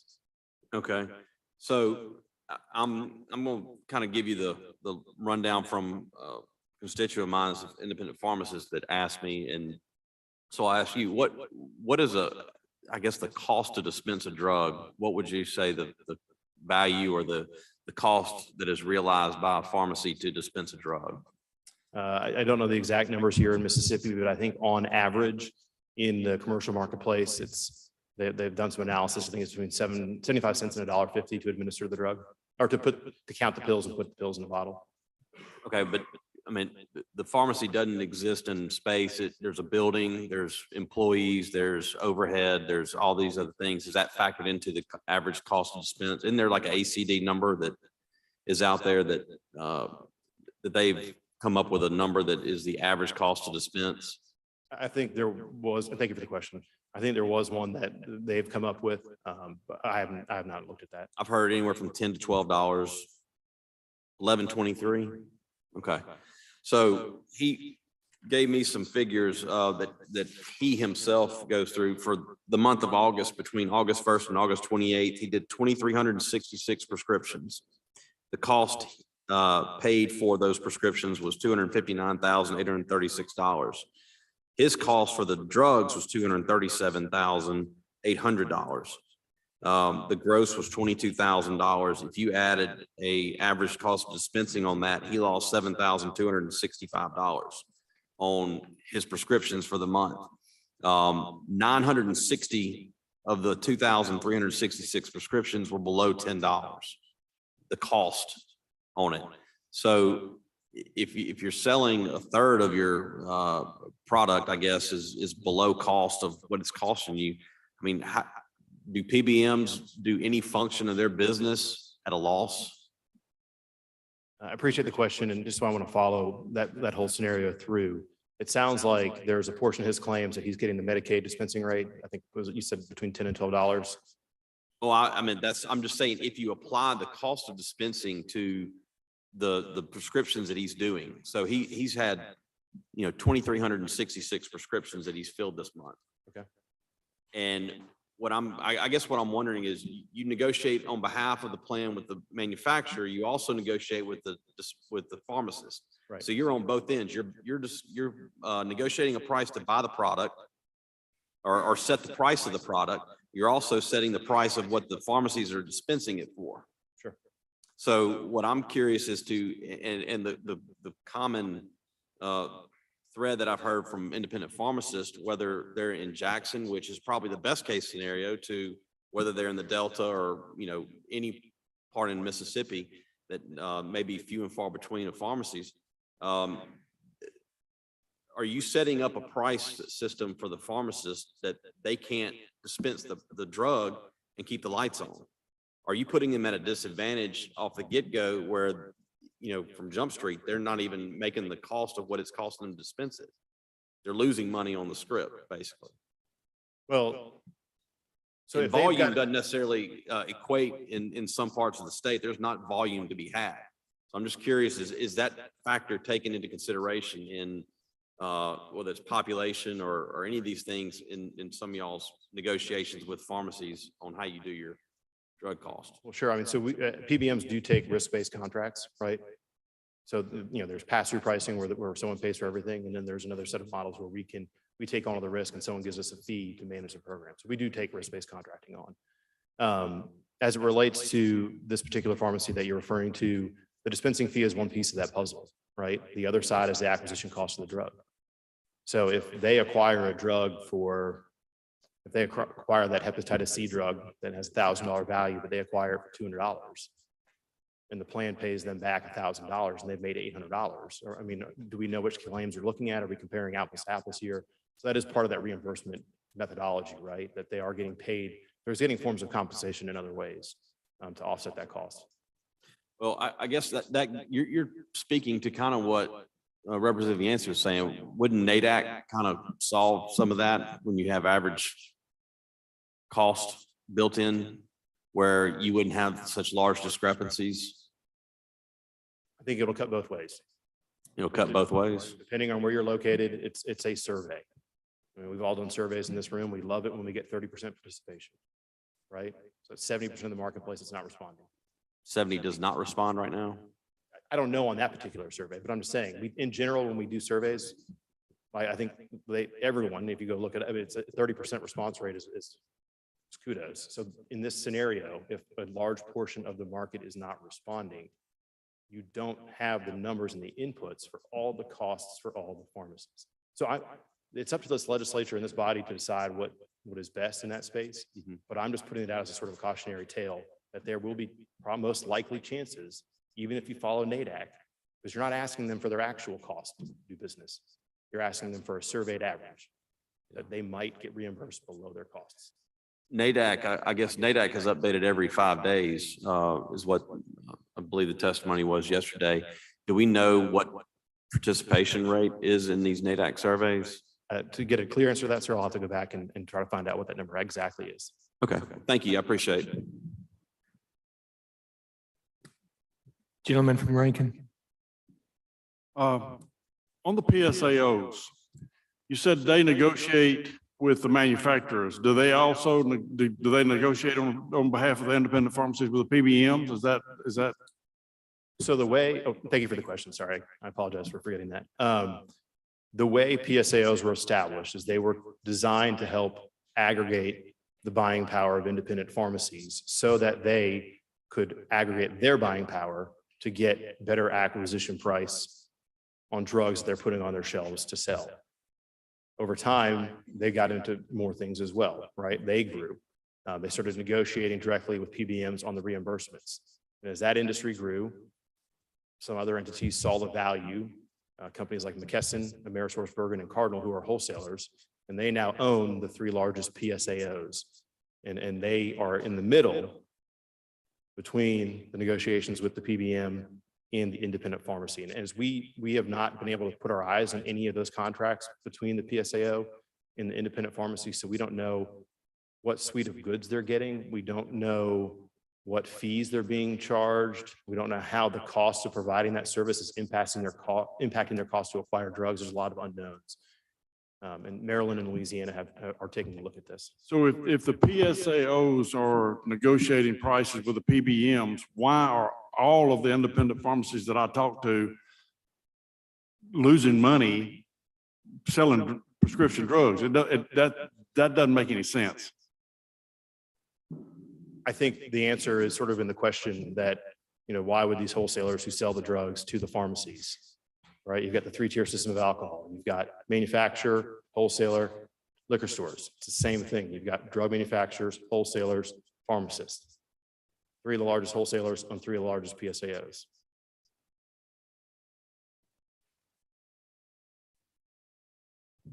Michael, how many states are you in? In other words, how many states contract with PBMs? I believe all. I'm not familiar with a state that does not have either through their state health benefit plan or their managed care contract with the PBM. So every state in this country is contracting with the PBM. I'll go back and verify that for you, sir, but I'm almost certain that's true. Let me ask you this. Is there any other model in place that does not include PBMs? Well, I mean, it was touched on earlier, European countries don't use a PBM. Canada does have managed prices for their prescription drugs, but they do use a PBM. They're the only other country that does. But, we're sort of the tool that's in place to negotiate with these drug manufacturers to lower their costs, unless, the federal government decides to regulate their pricing methodologies. Well, I got to be careful what I say, but just, we're in the state of Mississippi. Can you briefly explain what the Canadian and European model is by any chance?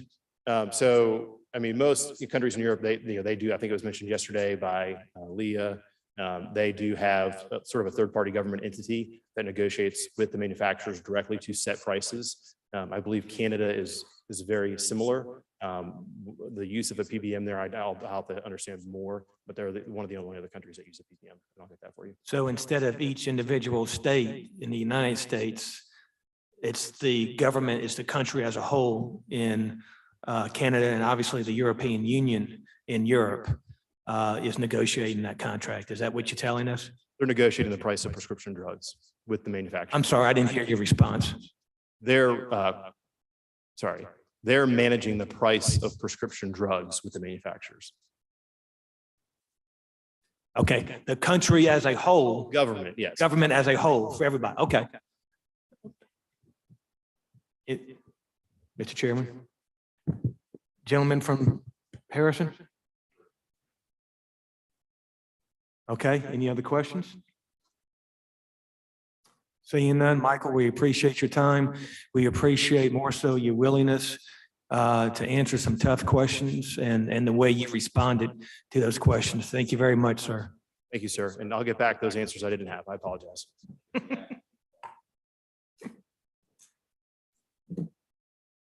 Okay, before we adjourn, the chair has a brief closing.